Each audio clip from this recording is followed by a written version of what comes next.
All right. So, what character are you? I'm Zen on Team 2. So this one. All right. So, before we start up, a few questions for you. First off, how long have you been playing Overwatch for? So I started on Xbox season 8, I want to say. Then I played 8 and 9 on Xbox, and I was high to mid gold. And then I started on PC season 10, where I placed high bronze, low silver.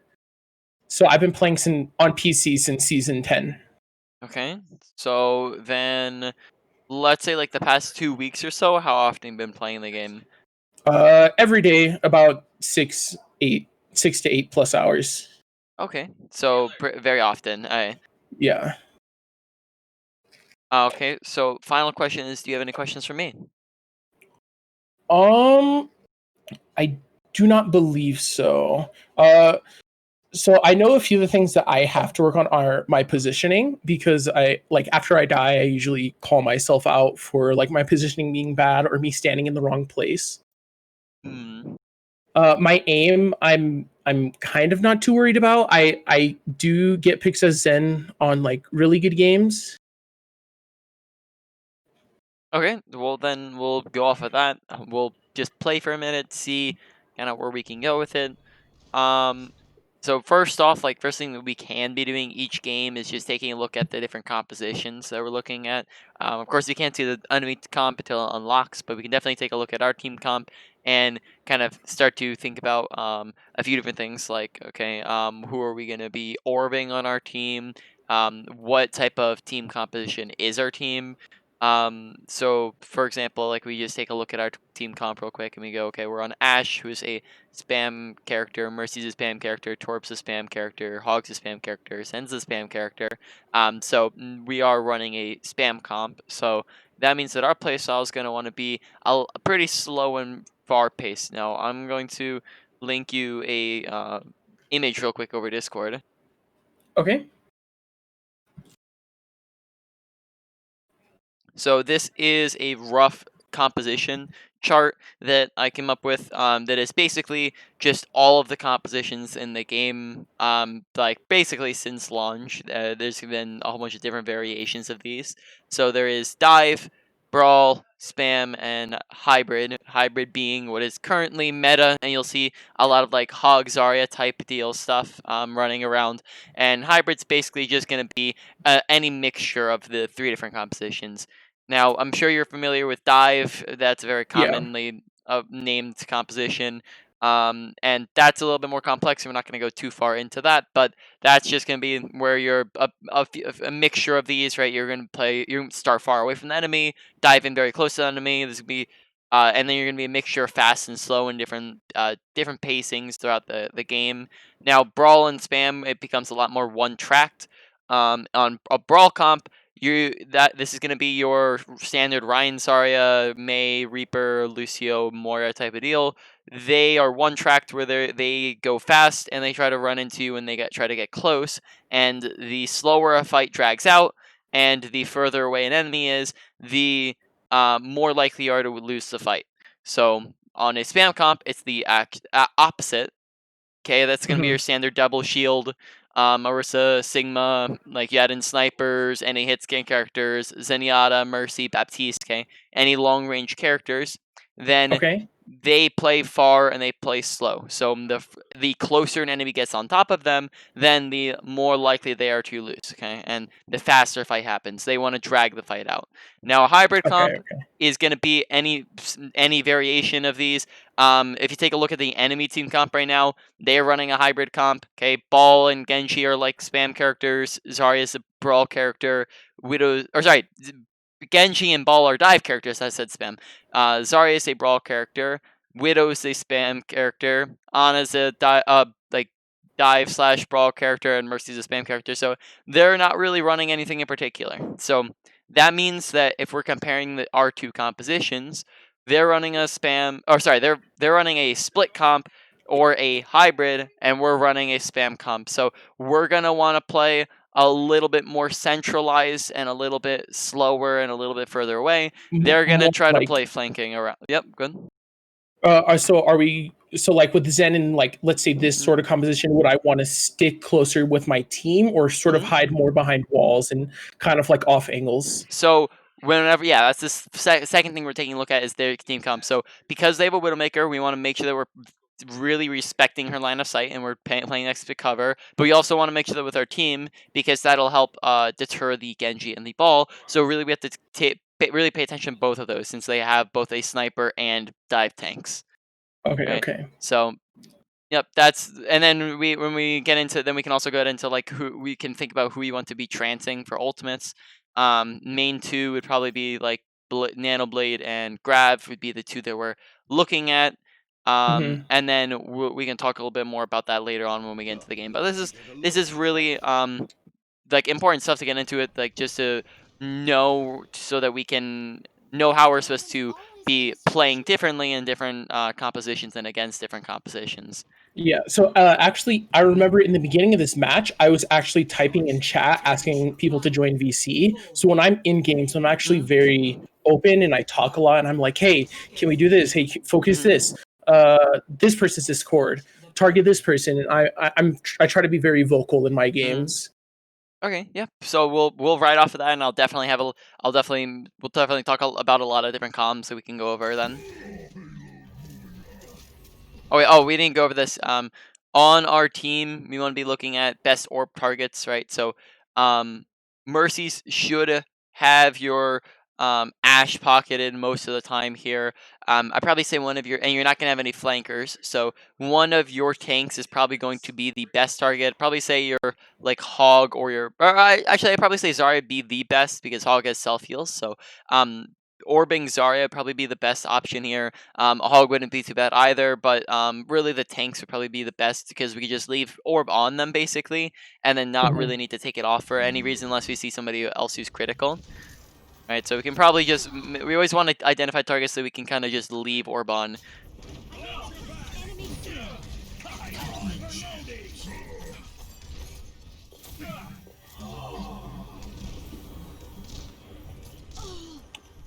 See, then here there's actually a widow above, which I have no idea why.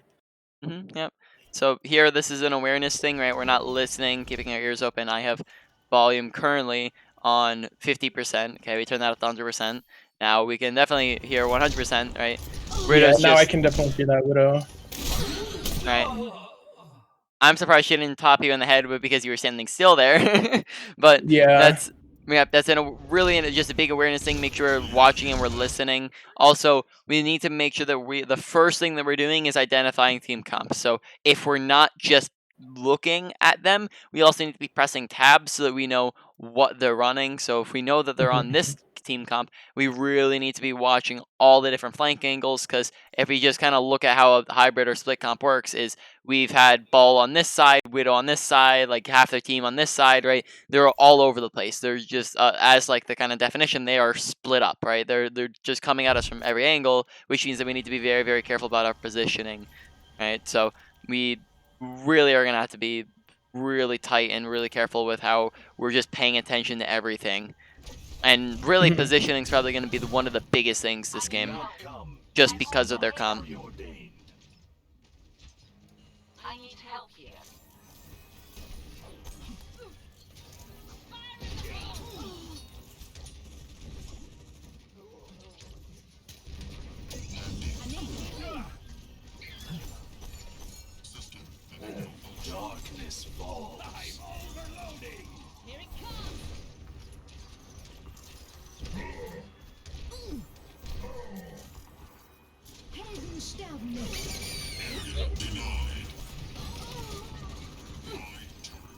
Okay, so every time the ball comes in, it seems as if we're very delayed with our shooting. So just keep in mind that you can be shooting while applying orbs. So don't pause to apply the orb before you start shooting at them, because that Okay. can be happening at the same time. So as soon as you see the ball, start shooting at him, and you should be pressing your orb button basically at the same time, right? And then you'll be able to. Well, I have my orbs actually bound to my mouse wheel. So forward Mm. is damaged and back is for teammates. Okay, well then in that case, either you need to figure out a way where you're using different fingers to to be activating those, or you need to rebind that, because that's going to be actually a big thing when it comes to time to kill. If you're having delays on when you're shooting, then that's going to mean that you're taking a lot longer of a time to actually start shooting. Because if you look at Zenyatta, he can be applying orbs and shooting at the same time here, right? He can be doing both of these at the exact same time, where I can be holding down left click here and still be applying orb if I'm pressing on a different button. But if I'm applying orb and then before I'm shooting, then that puts a huge delay on how fast I'm doing things, all right? It's just going to mean I'm a lot slower on this than if I'm holding it down the whole time, right? Yeah. So also with Zen, I usually do not hold down right click. Is that a good thing or a bad thing? So I feel like I have more accuracy with left click and I hit more shots with my left click rather than my right.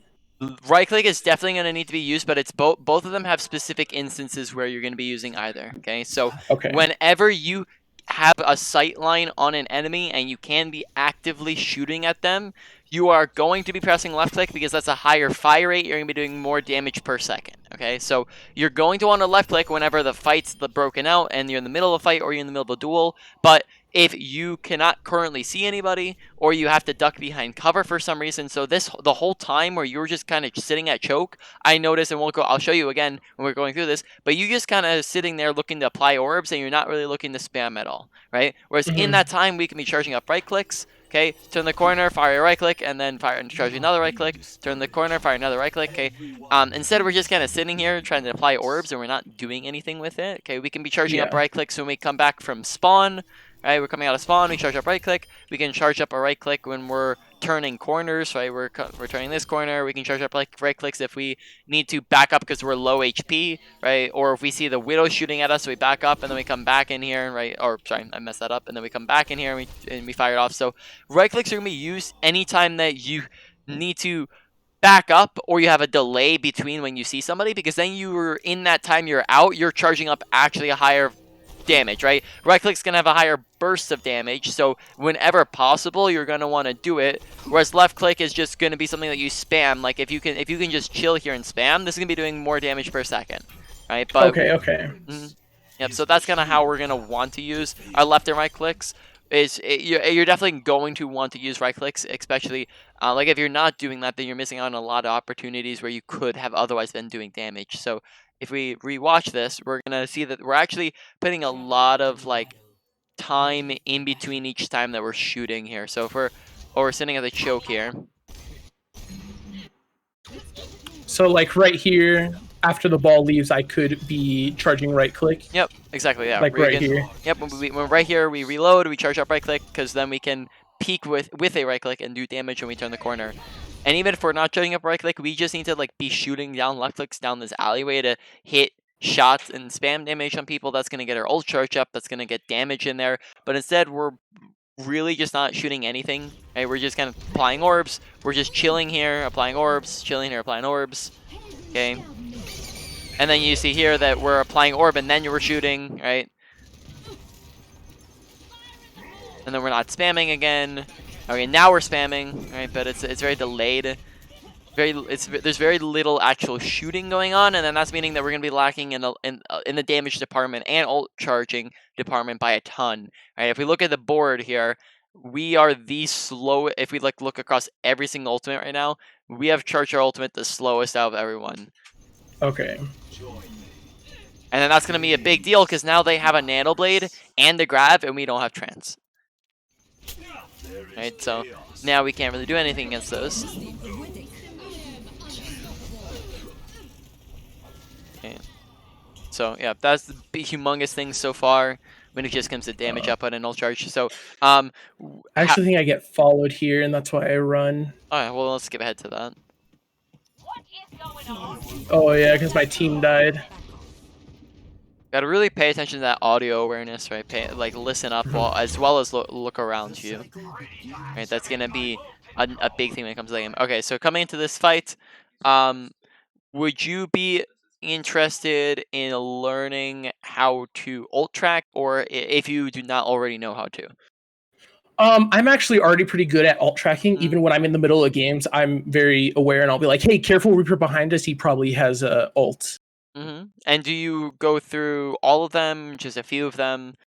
I usually go through all of them. Like I kind of track and shout out which characters most likely have their ultimate and just tell my team to be ready. Okay, so then let's go with the assumption that we have all tracking down. Do you often come up with like plans for them, or do you, for example, do you like old plan and tell your team what they should be using?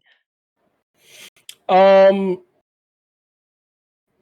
I usually just say it like, "Oh, be careful, Reaper behind us. He probably has all. Mhm, Like, be cautious." And then I kind of leave it at that. And then usually my team will help me eliminate the like whoever is behind us, or if mhm. somebody's trying to like get an ult off on us. Okay, so then what we can, so really we can, what we can add in on top of that, so that's really great. That's a great starting point of us knowing how to ult track. We can add on top of that is also calling out on our team what ult we want to use. So that's called ult planning. And what that can do for us is do serve two main purposes. One, this means that we're comboing ultimates more effectively. So for example, let's say this fight, we say to our team, let's use Grav Torbolt. Now, that means that Torb's not ulting before we grab, right? And if Torb's not ulting before we grab, that means that like it's not going to just miss completely, right? Maybe Zarya decides that she wants to go ult while Torb's dead or something like that, right? When we call out a combo, it's more likely to happen because now they're thinking about it. So Yeah. that's gonna be true for a lot of different combos. So it's gonna go off a lot smoother for calling it out. Now, the second thing this does for us is we can also prevent overulting. Now, if you pay attention to here real quick, they have one ult. We have 1, 2, 3, 4, 5 ults this fight. Now, what happens if we come into this fight and we use 5 ults? We're definitely gonna lose. That's mismanaging ult. Yep, we lose the next fight, right? So that means that how we can prevent that is by telling our team what ultimates we want them to use. So we say like, okay, this fight, let's just use Grav Torbolt, and then if we need it, I'll Transblade or something like that, right? So Okay. Okay. we say that we're only using 2 to 3 ults rather than all 5, and then now we're holding on to some of those. Okay, so now what we can also do is we can say, okay, we know that they have a blade, and we don't have trance yet, so we really coming into this fight need to make sure that's our main priority here is getting that trance available. And if we were, I probably say we can get it before they blade. If we were any further away on our trance, then we would have need to come up with some other measure to counter the blade. So let's say we're 50 on trance, so we're not going to get trance. We would tell our team, okay, let's grab the Genji because I don't have trance. Okay, let's Okay. let's whole hog the Genji away. Let's use Torbolt or something like that to come to like on top of us defensively. Okay, so that one probably that last one is not going to be as good, but there's a lot of different ways that you can counter Blade without needing Transcendence. Whereas there's not going to be the same. You can't kind of block yourself the same way with, for example, like a grab. So, for example, like whole hog, that's not going to stop a grab. Grab isn't going to stop a grab. Sigma Flux can stop a blade, but it can't stop a grab. Um, High Noon can stop a blade, but it can't stop a grab, right? So there's a bunch of ultimates in the game that can stop blade that can't necessarily stop a grab. So in this situation, if we acknowledge that, we might want to be using our Transcendence for the grab rather than the Nano Blade, right? Because we can come up with a counter to the Nano Blade.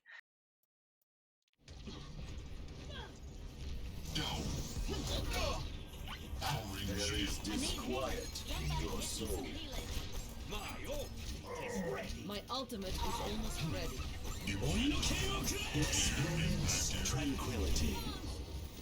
Okay, so we use Chance for the blade. It works out, right? So this is fine because they don't have grab. Now they're coming up on grab. Um, we still have 4 ults.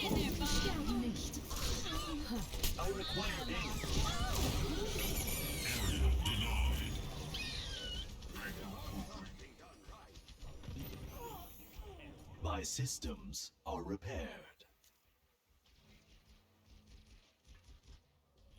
Yeah, a little bit longer of a wrapper on there. So didn't end terribly. We only used 2 ults. They used mines. They used whoever soldier. They swapped the soldier. I think they swapped the mercy as well. So if we're taking all that into account, we know that they only have grab here, and then they're coming up on sites in Nano. Now on our team we still have the grab Torvald, so that again that'd be what we call to use this fight.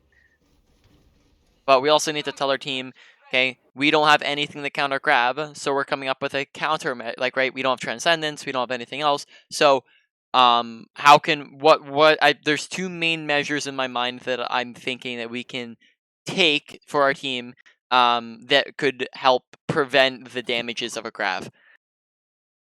Either eliminate the Zarya.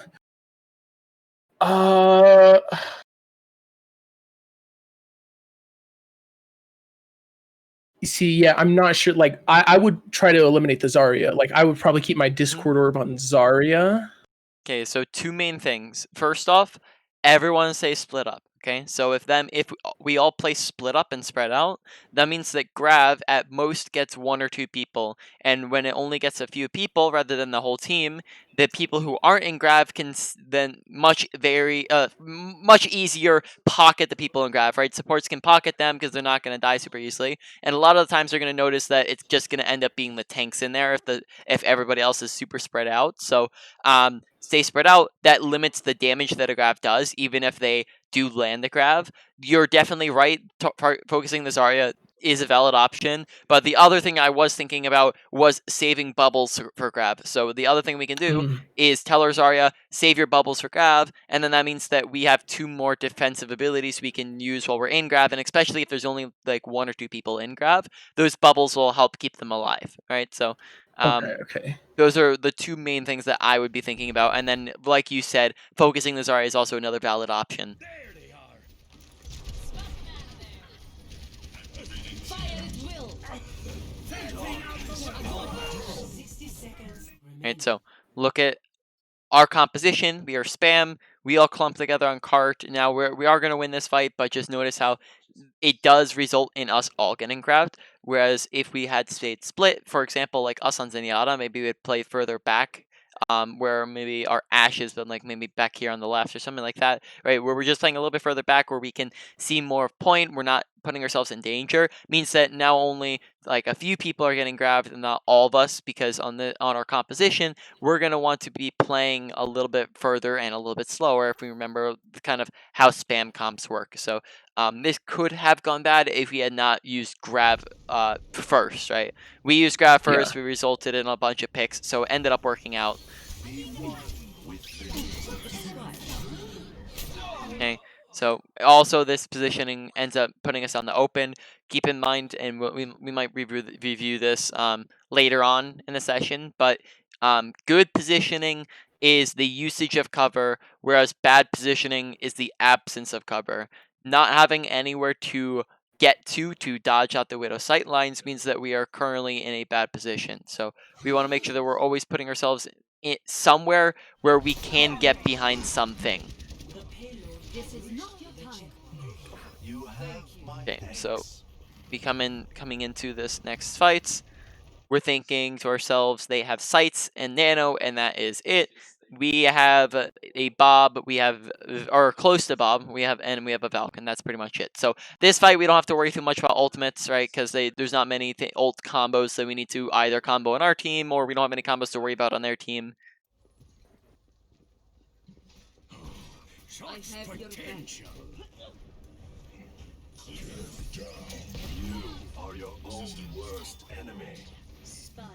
Personne n'échappe à mon regard.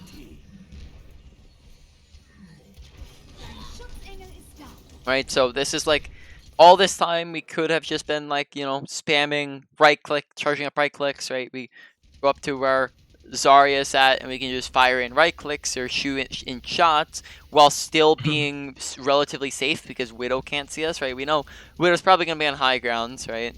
Yeah, so this is what I'm actually doing right now. If you go back and like kind of rewind, you'll notice that I'm actually looking at the high ground because I heard the Widow ult.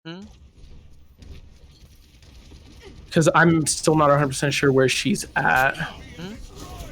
Oh, and then here I get her, actually. I do remember this. Yep. Tranquility.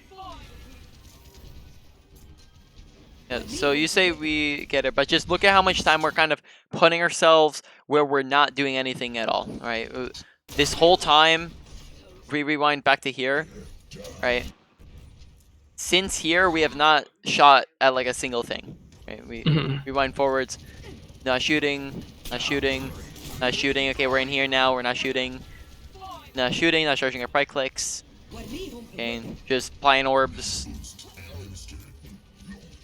Okay, not shooting. Okay, now we shot our first shot in like 20 seconds. So remember again, Yeah. this is lacking in damage output, kills, and ult charge, which just means that we're really like we can't forget that like on Zenyatta, a humongous part of your kit is the fact that you do damage, right? If he was like his orbs on their own don't do much healing at all in comparison to other supports. So if we're not doing damage on Zenyatta, then like we really need to be on a different support because he's just not going to get the same value if we're just playing heal bot, right? He Yeah. needs to be shooting at things, or else he's not going to get the same value. Now let's talk about our positioning as well.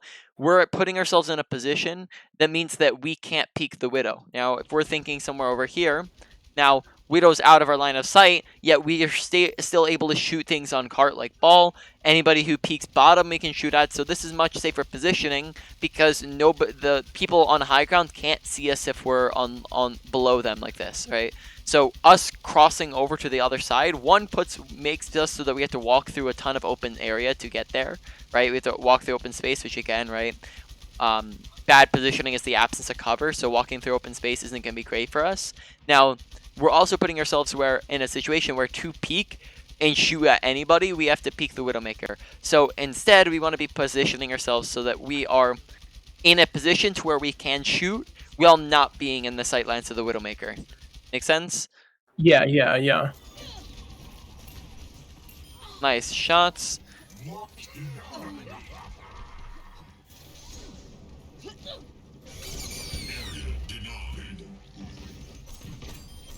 Reflect upon your actions. Okay, here, this is a kind of niche thing, but it still probably could be helpful. Um, Ask your hog to run into the mines for you, and then that way you can get some ult charge off of him, right? Mines do Yeah. not. Yeah. Yep, mines don't give ball any ult charge if you take damage to them, and then that's just an easy way to get heals off of your hog, right? And you can get your ult up. Now, coming in the next fight, they have Visor, and they have Valk. We have Valk, and we have Hog, and we almost have Trance, and we almost have Torbolt. So, this fight, again, no real combos. We just want to let our team know they have Visor, they have Valk, so we can get ready for them, prepare for them, make sure we're not all standing out in the open, because if we are, then we're going to get rolled over by the Visor. Yeah. Then I also noticed here that the Zen, they switched to Zen and a Reaper. Let's get you back out there.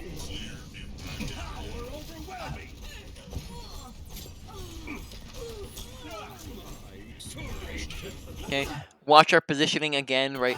We probably don't want to be sitting so far on point. Now, we do want to be with our tanks, but not to where we're putting ourselves in a bad position out in the open. Preferably, we'd be sitting more on the left here, right? Because if we're sitting back here, now we are in a position to where we have negated line of sight of most of them, while still being able to shoot at the ball running around the point, and we're still able to see the Zarya running on the point, and we're still able to heal everything, shoot at everything. Except for now, we have a line of sight to where we can see things and heal more things on our team, right? We can place orb a bit better, we can place disc orb a bit better, and we're not out in the open to where we can get shot at by things like the Soldier and the Zenyatta, right? And even the Zarya. So our positioning is a little bit reckless here on cart to where we're going to be able to die out very easily because how aggressive we're playing. Dein Schutzengel ist da. Okay.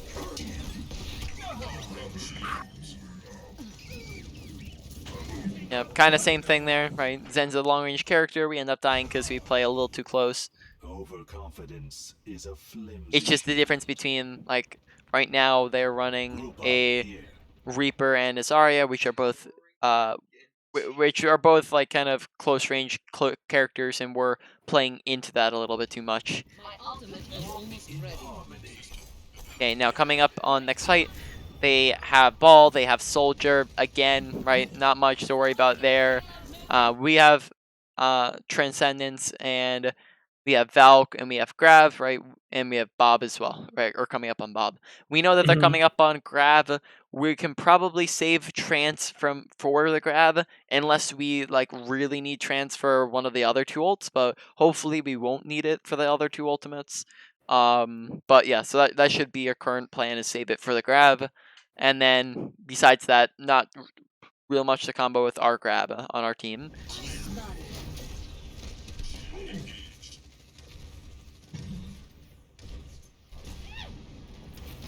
Alright, so again, long lulls of time where we could be just sending in right clicks, just times where we would be charging up right clicks. Really need to see a very, very higher output in the amount of time where we're putting damage. It's we just need to be doing more things and more times.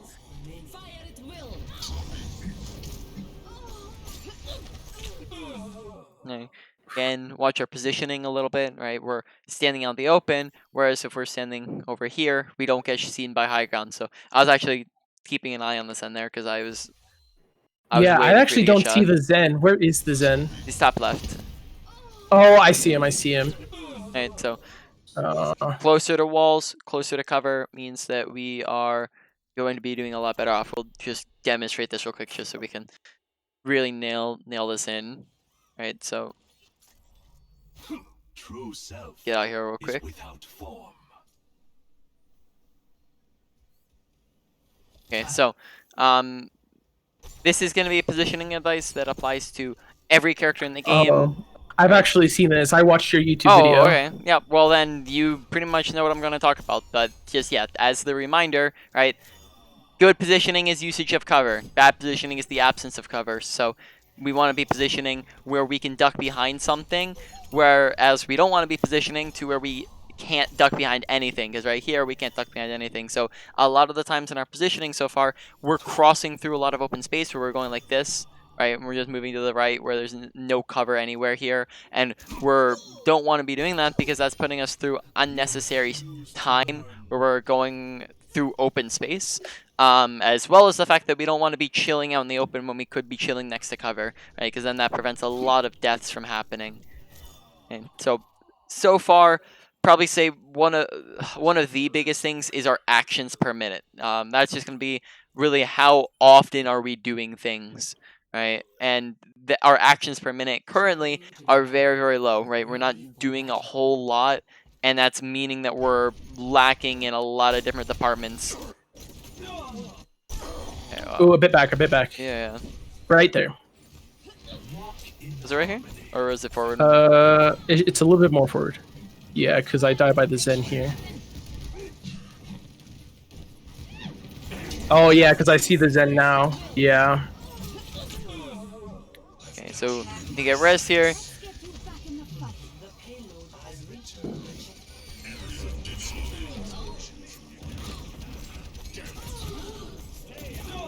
Yeah. Ooh. Since you mentioned it, I don't know if I've seen you use right click, so. Yeah, I don't right click, so I should be right clicking to just like when I'm behind covers and sort Yep. of like waiting for my team and such, just to be able to output more Yes, damage. exactly. So It doesn't even matter if I hit somebody or not, just as long as I'm outputting the damage. yes, because if you're outputting the damage, then that gives you chances for picks, chances for damage. Damage means that you're getting ult charge, and damage means that you're also putting damage in, right? Just for damage's sake, because that means that they or your teammates are maybe able to finish something else off. Something I'd probably recommend is go and watch a higher level Zenyatta player in either YouTube or streams, and just watch when do they use left click, when do they use right click, and that just might be something as simple as that might be really helpful for you to know just when should I be using both, right? Okay. But you definitely don't use right click enough at the moment, but definitely it would be helpful to just for you to see when are they using right click, when is a better player using right click. Hatred is not strategy.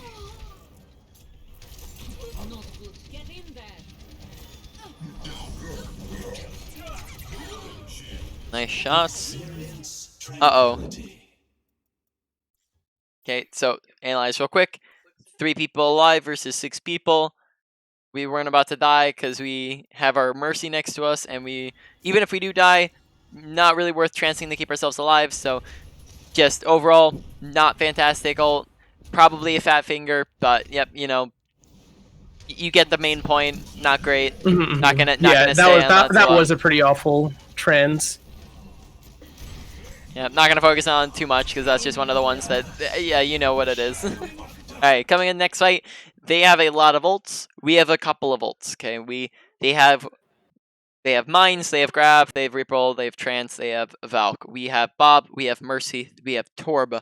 We would have had Trance, but not going to have that anymore.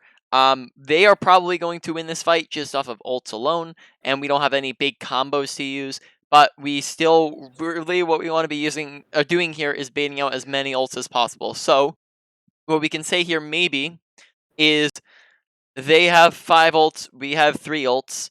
Let's take a dry fight.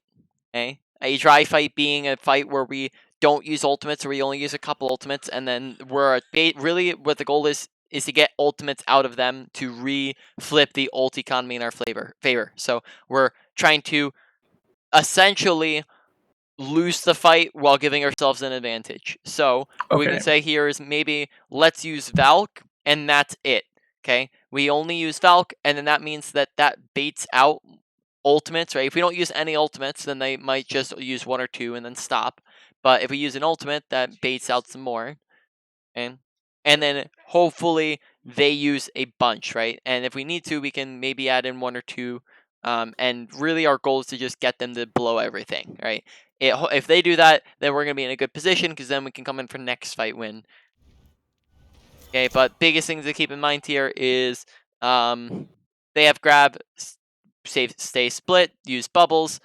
Okay, they have Mines, stay split, right? Use bubbles if we need to on that. Like the big thing is here is just tell your Zarya to save bubbles for any ultimates that they use. Watch the Reaper to be flanking. Call out that they have all of these so that we're ready for all of them, and then try just not to be using all our ults at once. Okay, so when almost pretty much very, very good for us, right? They use 3 ults, Yeah. we use 1 ult. That is very great because now they have 2 ults for the next fight. We have 2 ults for the next fight. So that went from being a disadvantage to a neutral kind of even advantage here. Here, I switched to Lucio. Check this out. Was it for a purpose? I do not remember. This game was last night. I think it was just because I felt like we needed more healing, just like more group healing, because Zen and Mercy are just good at like solo healing one person, and like jumping from person to person is tough. And sometimes when I'm playing Zen, I do panic and like I don't know who to choose with the orb. But I have been slowly getting better with ult utilization. So here I was actually going for the Mega, but then I died. Yeah, let's pick it up.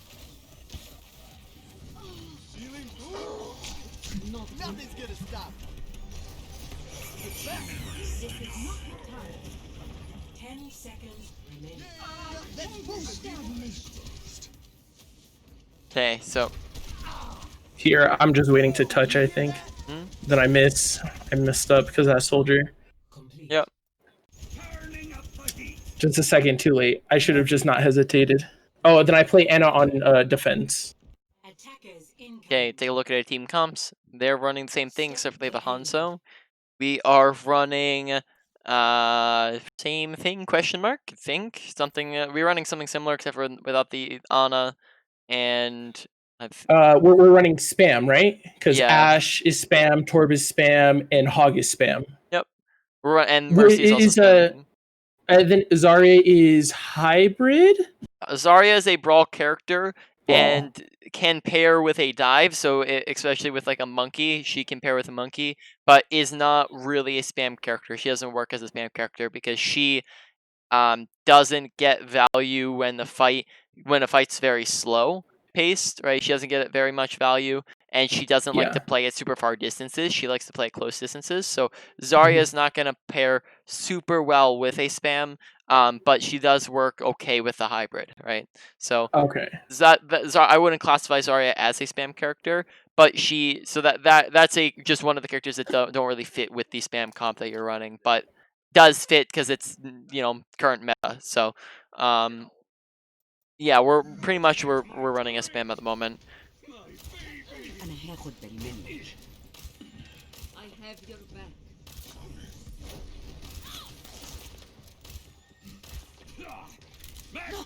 You're going to be okay. Oh, I hated this. I was actually really upset when this happened. Because I was knocked off by ball and then the Anno got me. Missed my sleep. Alright. Oh, but then Zarya gets her. Rid of me that easily.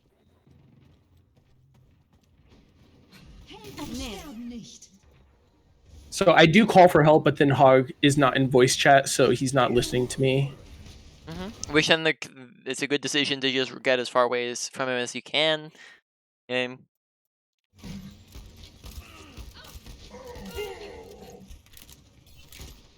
Here, we have been staggering on as a team, right? We're very not grouped up. We're going in one by one. Right, we're watching this fight. We have 3 people in there currently, which means in this situation we want to be calling to them, get out or die, right? If they're not, they probably just die, right? Because if they're all probably gonna die, right? There's probably not gonna be a situation here where these 3 stay alive because of where they're positioned, right? If we skip through this real quick, they're probably all gonna die. Okay. Now Torb dies. Okay. Zarya makes it out. Okay, so they actually survive a little bit long, but like to be honest, right? They all went in when we were down a bunch of people, right? The main point was we never grouped up, and that was Yeah. because everyone staggered. Oh, I went out of this again. So sorry if we skip back here, right? We have why isn't taking off the spectate? Okay, so 3 people alive on fighting, 3v4. Okay, 3v4, 3v4. Okay, 5v4 now. Okay, so now it's a 1, 2, 3, 4, 5 people versus 1, 2, 3, 4, 5 people. But we end up losing, so it's a 4v5, right? So this whole fight we're just kind of at a disadvantage because we all came back one by one, and that just doesn't help us out at all. So our team really just wanted to die and get out as fast as possible there, so we can assist with that by just calling for it. Nothing else. We can't force them to die, and we can't stop them from doing that, really. So we just communicate it. Look at you. Right, so our Ashe there, like in their back line, right? We see her right now. Really, what she's doing is just staggering. She's gonna end up dying, and then that's just gonna mean that now you guys have to wait for her because otherwise you're gonna be down a I see. person. I see. Right? So that's just called a stagger, right? And things like that's just going to be very, very bad for us. Now we're starting what's called a stagger train. So when one person staggers, that means it's more likely for another person to stagger because you're down a person, which means that you start coming out one by one again, and then that starts more staggering. So really just not looking good in the stagger department. They're going to kill your Torb, so that's another stagger. And then now we are down 3 people, yet tanks are still pushing forwards, right? So this is where we're just going back up, regroup and spawn, get back, guys. We're down. It's a 3v6, right? Tell them the numbers, right? There's absolutely no way that we win this fight when it's a 3v1, 2, 3, 4, 5, 6. Right? That's probably an impossible fight to try to win. Right? So us staying in here longer just gives us more of a chance to die. Get back in the fight. Right? Whereas if we back up, then we're probably not going to die here. Alright, so then we die before our team is before we even have this player back. So now we're coming into we're a 5v6, and then now we're a 4v6, right? So again, we keep staggering.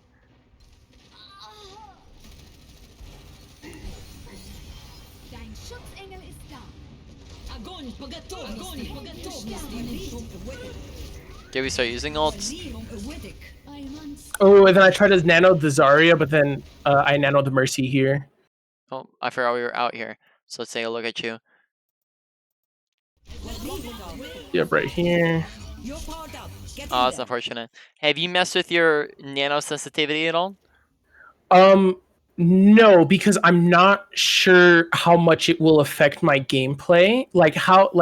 So increasing it, would it make it more sensitive to where it'll move to character more, or You should, if you have not edited it at all, you should have it naturally at 100%. As you notice here, it has asterisks when you edit it, and 100% is the most lenient. So it will adjust to things very far away from it. Whereas I see. having a 10% means that you literally have to have it inside of their body with your crosshair for it to register on them. So I like to Okay. personally have it on 50%. Because what 50% does for you is it means that you can be a little bit more specific with who you're trying to target, while also not meaning that you have to be on top of them to nano them, right? Okay. But I probably wouldn't keep it at 100, and I most definitely would not keep it at 10. 10. I had somebody earlier who had it on 10, and they were like, "Yeah, sometimes I'm just pressing Q on them and it just doesn't work." And I'm like, what's your nano sensitivity at?" And they're like 10. I was like, "Oh, well, do you know what that does?" You see, that is what I was wondering about. Is like I didn't know if I wanted to have it super low or like at 100, because I thought it was naturally at 50, so I didn't want to change it. Nope, it should be naturally at 100, and then I would probably lower it to 50. Okay, that I just did that. And then on top of that, in this situation, I don't know if that was very applicable because she's just really on top of you here. Probably Yeah, just but try just to in delay general. it. Yeah, in general, that's helpful. But in this situation, probably don't try to go for a nano if the Mercy's just bobbling around in your face, because that's like, it's the same thing with a nade, right? We don't try to go for nades if on anti-nades if we know that our teammate's just going to jump in front of us, because then they're going to steal it. So we want to make sure that we're waiting until we're out of the grav, waiting until the Zarya very clearly moves out of LOS of the Mercy or something along those lines before we're trying to go for the nano, because otherwise this is just very obviously going to go very wrong, right? If we're trying to do it while Mercy's going back and forth in front of our face here. Get in there. Plus, okay, let's look at this again. Oh, I skipped forward. Okay. When did we use nano? Is that before or after this? Before. Alright. Sorry, that's my bad for losing where we're at. Alright. We use nano. Kill feed, right? We want to make sure we're paying attention to kill feed because this is a 4v2 fight, right? Where we also have close spawns. So this is a wasted ultimate because of the fact that we're not paying attention to who's winning and losing the fight. Now it's very simple. It's actually a 5v2. So it's very simple to know who's winning a fight through watching, or the main thing to know this is watching kill feed.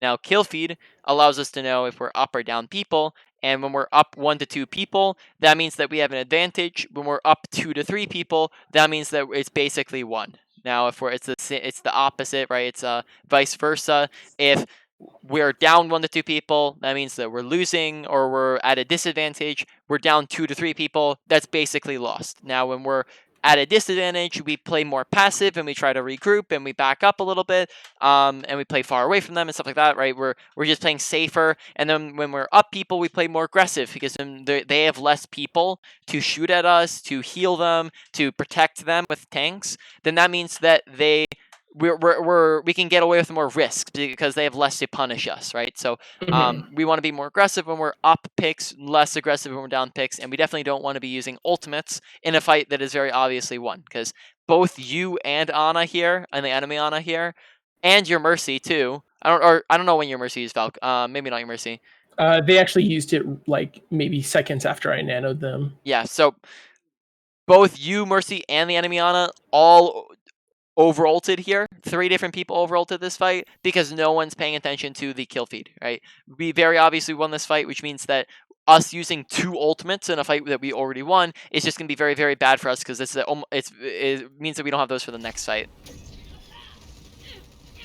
Okay, so next fight, they have a dragon. They're coming up with mines. They have Falk.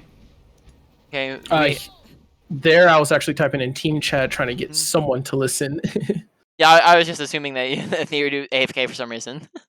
And then we have the Bob, whereas we could have had 3 ults versus their 2 ults, they're almost going to have 3 ults, but now we're actually at the disadvantage, right? We were going to be even or even above them in ults, now we're down below them in ults, which is unfortunate for this fight. Make sure that the end of fights we're repositioning to the best positioning possible. Okay, it is where are they gonna probably go here when they come back? They're definitely gonna come from the front. If I was in this game, I wouldn't expect the Reaper to be behind me, which is bad. So I would probably position in the building behind me because there's a med pack to the right of me, and there's a mega to the left of me. I would probably say that your best bet is going to be top left here, right? So Top left. the reason why is that you have a very, very large amount of visibility on the entire point from here, which also allows you to get pretty decent nades and sleeps off, while also letting you see everything. And on the enemy team, the only thing that they have that is going to be able to really kill you at a long range like that is going to be the Hanzo. So really, we just need to make sure that we're watching for the Hanzo, sniping us, and then besides that, we just want to watch for the ball. Like the Reaper's gonna try to flank us, and the ball's gonna try to swing up to us. If we get ready for the sleep on ball, and we are just kind of ready for Reaper to be trying to flank us, right? We can drop to our team if we need to. We can drop to the Mega or the Mini next to us if we need to. But this positioning up here is just going to be a little bit better off when it comes to visibility and our ability to see the whole fight. Whereas, yeah, where we're at right now isn't fantastic because right now we're out in the open. Don't have great visibility on half of our team, right? Half of them we can't see them on the high ground, and then Yeah. that's just going to cause really big problems. Sorry, I'm hiccuping.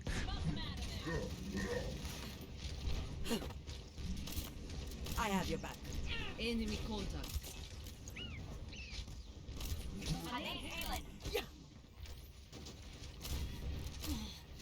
Right, and then now we're seeing that we're struggling when it comes to healing people. Take your medicine. Yeah, so this is much better positioning than what we had previously.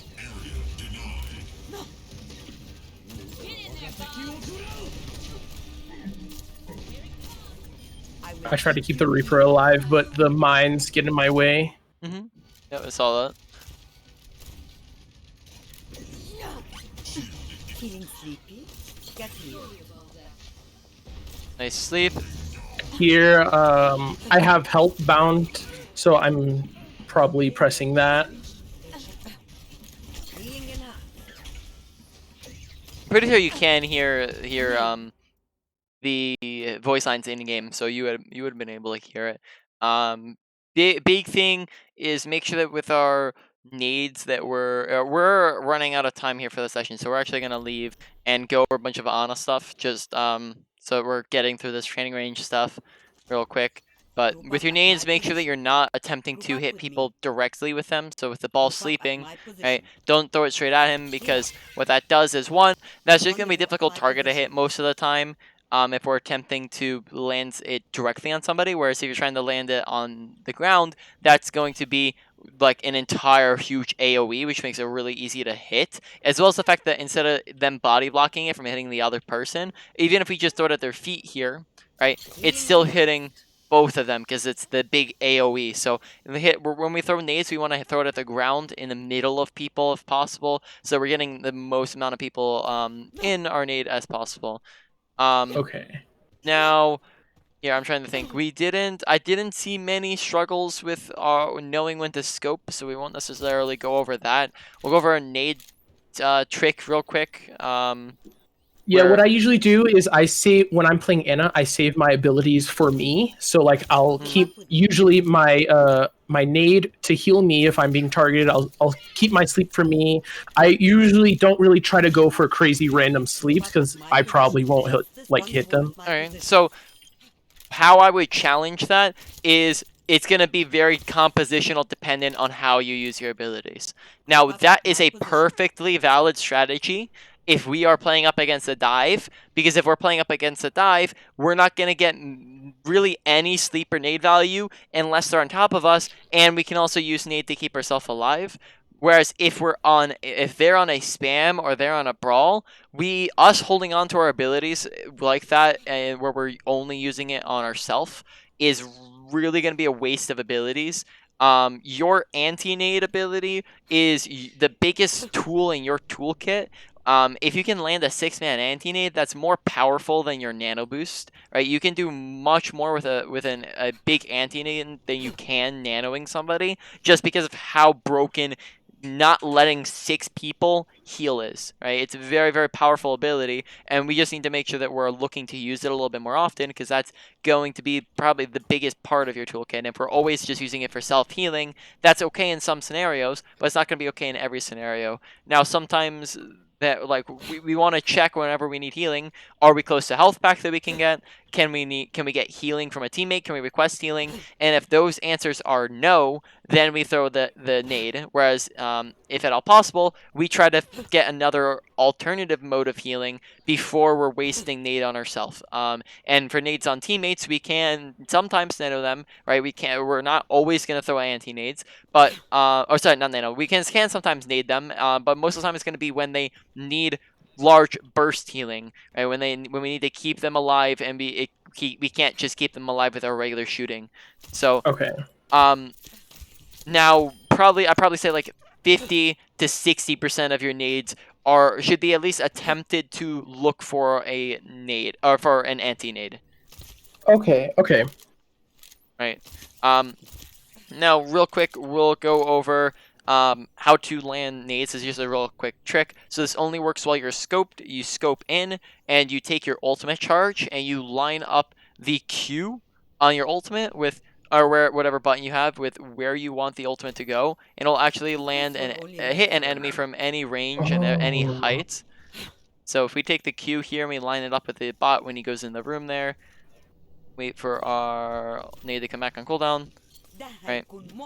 Okay. So this is going to be useful for long ranges, but not necessarily going to be useful like at a close range, because sometimes even a medium range, right? Because if we're here, we can just pretty much eyeball it and get this pretty solidly down, right? We just chuck it there, then we're going to be hitting them pretty decently. So that's really only going to be needed when you're getting to longer ranges, maybe like around like 40 meters, like somewhere like right here, right? When we're back here, whereas if we're even up this close, right, this still becomes manageable because we can just chuck it in there. Yeah. Right, so... Okay, okay. That's actually really, really useful. Alright, so I want to stop the stream, or stop